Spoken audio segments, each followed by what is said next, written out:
Quantitative aptitude का syllabus overview. यहाँ पे आप देख सकते हैं ये हमारी क्या है, आज हम लोग क्या बात करेंगे, सीयूटी 2024 जनरल टेस्ट 60 क्वेश्चन आते हैं, जिसमें से आपको कितने कर अटेम्प्ट करने 50। कितने क्वेश्चन जो है मैथ से आएंगे, कितने भी मैं टॉपिक लिखवाया इसको आप क्या करिएगा, नोट डाउन जरूर कर लीजिए।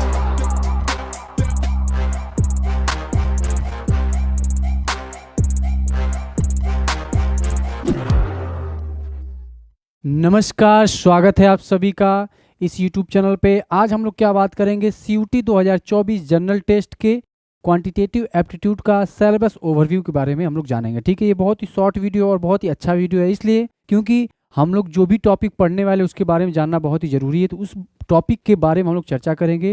हालांकि आप सभी के दिमाग में क्वेश्चन जरूर आया होगा कि जो सीयूटी 2024 का जो पैटर्न है वो 60 क्वेश्चन आता है, जिसमें से हम लोग को क्या करना होता है, 50 क्वेश्चन अटेम्प्ट करने होते हैं। ठीक है, तो आप सभी के दिमाग में एक क्वेश्चन आया होगा कि सर कितने क्वेश्चन जो है मैथ से आएंगे, कितने रीजनिंग से आएंगे और कितने जीके जीएस से आएंगे, तो उसके बारे में मैं आगे चर्चा करूंगा। तो आइए देखिए, ठीक है, सबसे पहले आज का जो पॉइंट है, आज क्या हमारे लिए टॉपिक, आज हम लोग सिलेबस ओवरव्यू करेंगे कि क्या क्या चीज़ें आती हैं और कैसे कैसे हम उसको स्टेप बाय स्टेप पढ़ेंगे। ठीक है, तो आते हैं।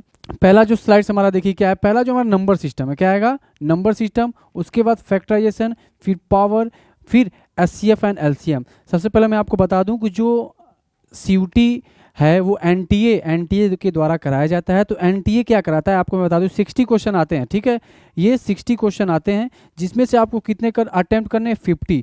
उन 50 में से आप ध्यान दीजिएगा। अब आपके दिमाग में आ रहा होगा सर 60 क्वेश्चन आते तो ऐसा तो नहीं है कि 20 मैथ्स के आ गए, 20 जीके जीएस के आ गए और 20 रीजनिंग के आ गए। बिल्कुल ऐसा नहीं है, बिल्कुल भी ऐसा नहीं है। देखिए, ये जो सीयूटी का एग्जाम जो होता है ना, वो लगभग 1 महीने तक अप्रॉक्सीमेट होता है, मतलब 1 महीने तक लगातार एग्जाम होता है। ठीक है, तो जो 1 महीने होता है तो इसमें पैटर्न हमेशा चेंज होता रहता है। किसी किसी एग्जाम में क्या होता है, मैथ ज़्यादा आ जाता है, ठीक है, और रीजनिंग क्या आ जाता है, थोड़ा सा कम आ जाता है। उसके बाद जो हम जीके जीएस होता है वो भी थोड़ा कम आ जाता है। ठीक है, जैसे कि एग्जाम्पल लेते हैं कि अगर कई शिफ्ट में, पिछली बार 2023 के सीयूटी के एग्जाम में कई शिफ्ट में मैथ से 35 क्वेश्चन पूछा गया था।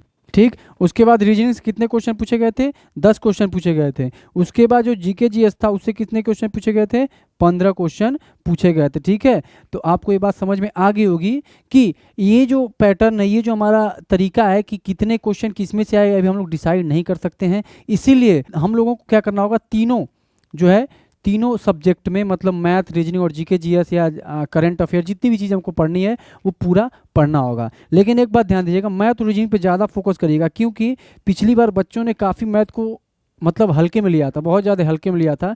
तो हल्के में लेने के कारण किसी किसी शिफ्ट में अगर मैथ 35 क्वेश्चन आ गया था तो उनका पूरा का पूरा मैथ जो है गड़बड़ हो गया था, उनका कट ऑफ बहुत डाउन हो गया था। ठीक है, बहुत ही डिस्टर्ब भी हो गए थे बच्चे।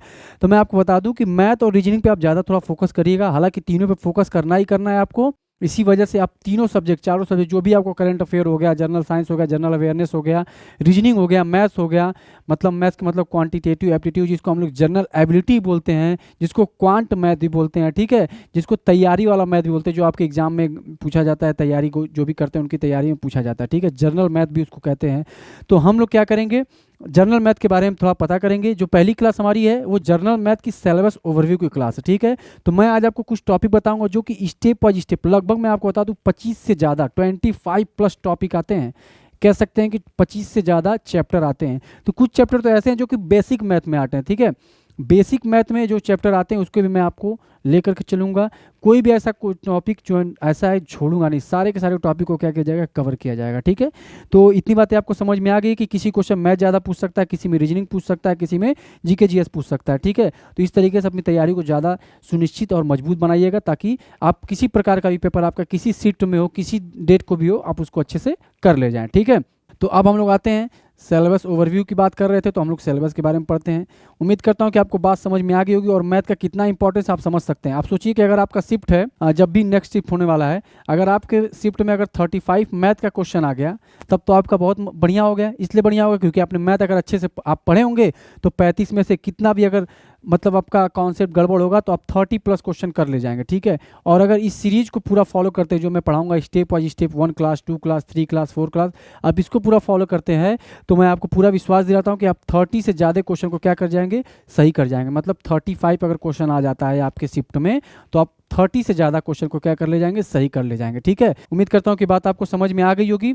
अब हम लोग क्या करते हैं, सिलेबस को देखते हैं। पहला देखिए क्या है, नंबर सिस्टम है। उसके बाद फैक्टराइजेशन से भी क्वेश्चन बन सकते हैं।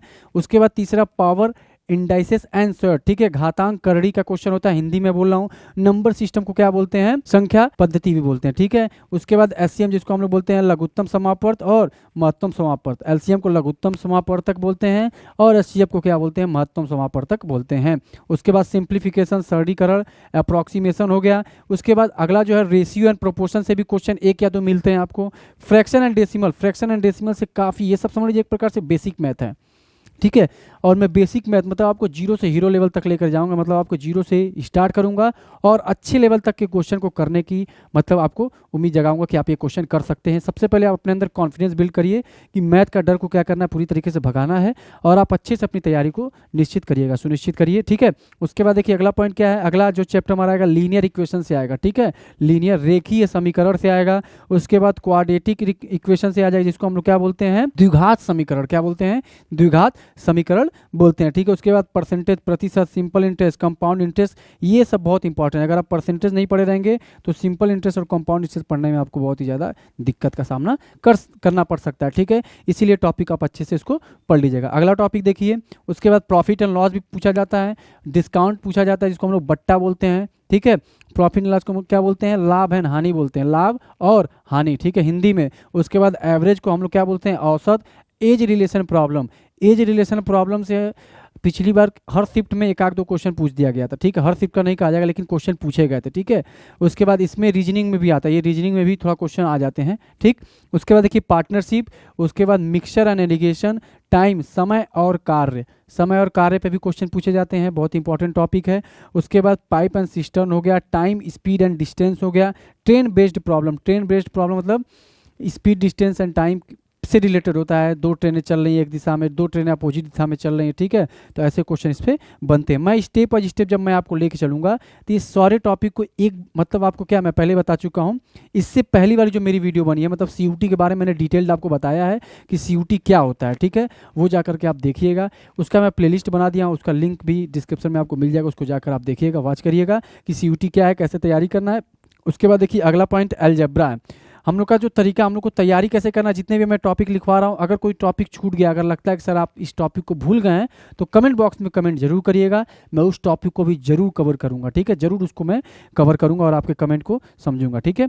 अगला पॉइंट देखिए, अगला जो है ज्योमेट्रिक, ठीक है, इससे भी क्वेश्चन बनते हैं। मेंसुरेशन से भी अक्सर 1-2 क्वेश्चन जरूर बनते हैं, स्टैटिस्टिक्स से बनते हैं और प्रोबेबिलिटी से भी क्वेश्चन बनते हैं, ठीक है। ये चारों बहुत इंपॉर्टेंट टॉपिक है, बहुत ही अच्छे टॉपिक है, ठीक है। तो अब हम लोग का काम क्या है, जैसे देखिए हम लोग का भी कोई भी टॉपिक उठाएंगे, कैसे प्रिपरेशन करेंगे, हाउ टू प्रिपेयर। देखिए मैं क्वांट मैथ, जिसको हम लोग जनरल मैथ कहते हैं, उसकी पूरी जिम्मेदारी लेने को तैयार हूँ। मैं आप सभी लोगों को पूरा स्टेप बाय जितने भी मैंने टॉपिक बताया है उस सभी टॉपिक को मैं स्टेप बाय स्टेप पढ़ाऊंगा और अच्छे से पढ़ाऊंगा, पूरा जीरो से लेकर हीरो लेवल तक, मतलब एकदम निचले स्तर से लेकर के एकदम हाई लेवल तक के क्वेश्चन को भी मैं ले जाऊँगा जो कि सीयूटी में पूछे जा सकते हैं। ऐसे क्वेश्चन मैं आपको लेकर आऊँगा और साथ ही साथ हमारा तरीका कैसे होगा पढ़ने का, हमको प्रिपरेशन कैसे करना है, इसके बारे में आपको बता दूं। सबसे पहले हम कोई भी टॉपिक उठाएंगे, जैसे मान लीजिए हमने नंबर सिस्टम उठाया, नंबर सिस्टम को उठाएंगे, उसको पूरा डीप अच्छे तरीके से 2 या 3 क्लासेस में पढ़ेंगे। देखिए और एक बात और बता दूं, मेरी क्लासेस जो है 30 के अप्रॉक्स में होगा, ठीक है, ताकि छोटे छोटे वीडियो 30 to 50 या 40 या 1 घंटे का भी वीडियो हो सकता है, जितने भी मिनट का वीडियो होगा उसको आप देखिएगा, बट स्टेप बाय स्टेप आप उसको देखिएगा, ठीक है। उसको कैसे देखिएगा, स्टेप बाय स्टेप देखते चलिएगा। तो जैसे मैंने कोई टॉपिक उठाया, टॉपिक उठाने के बाद उसको क्या किया, पूरी तरीके से क्या किया, उसका डिटेल्ड एक्सप्लेनेशन होगा। क्या होगा, डिटेल्ड एक्सप्लेनेशन होगा, मतलब उसको पूरी तरीके से जो भी इस टॉपिक में क्या है, डिटेल जो भी एक्सप्लेनेशन होगा उसको मैं आपको बढ़िया से अच्छे तरीके से एक्सप्लेन करूंगा। उसके बाद क्या करेंगे, उससे रिलेटेड कुछ क्वेश्चन को सॉल्व करेंगे, ठीक है, कुछ क्वेश्चन को सॉल्व करेंगे। कैसा क्वेश्चन होगा मैं आपको ये भी बता दे रहा हूँ, एक्सपेक्टेड क्वेश्चन होगा, एक्सपेक्टेड क्वेश्चन होगा। एक्सपेक्टेड क्वेश्चन का मतलब होता है जो कि एग्जाम में पूछा जा सकता है, ठीक है, पूछा जा सकता है, और वैसे क्वेश्चन होगा। उसके बाद इसके बाद भी या इसके साथ साथ PYQ भी चलेगा, इसके साथ साथ कह लीजिए या इसके बाद कह लीजिए क्या चलेगा, PYQ चलेगा। ठीक है, फिर उसके बाद हम नेक्स्ट टॉपिक पे आ जाएंगे। फिर इसी यही प्रोसेस फॉलो करते करते पूरे वीडियो को क्या करेंगे, पूरे टॉपिक को क्या करेंगे हम लोग, खत्म करेंगे। ठीक है, उम्मीद करता हूँ ये बात आपको अच्छे समझ में आ गई होगी। और आप ध्यान दीजिएगा, ये हमारी पहली क्लास है। मैं आपको दिखा दूँ, यहाँ पे आप देख सकते हैं ये हमारी क्या है, पहली क्लास है। हमने क्या किया, पहले सिलेबस ओवरव्यू किया। ठीक है, सिलेबस ओवरव्यू करने के बाद हमारा जो सेकंड टॉपिक होगा, मतलब जो दूसरी क्लास होगी, वो नंबर सिस्टम की होगी। और नंबर सिस्टम के बाद हम लोग स्टेप बाय स्टेप क्वेश्चन को लगाएंगे, टॉपिक को पढ़ेंगे, फिर उस क्वेश्चन लगाना शुरू करेंगे, फिर PYQ सीरीज भी स्टार्ट करेंगे। ठीक है, उम्मीद करता हूँ ये बात आपको अच्छे समझ में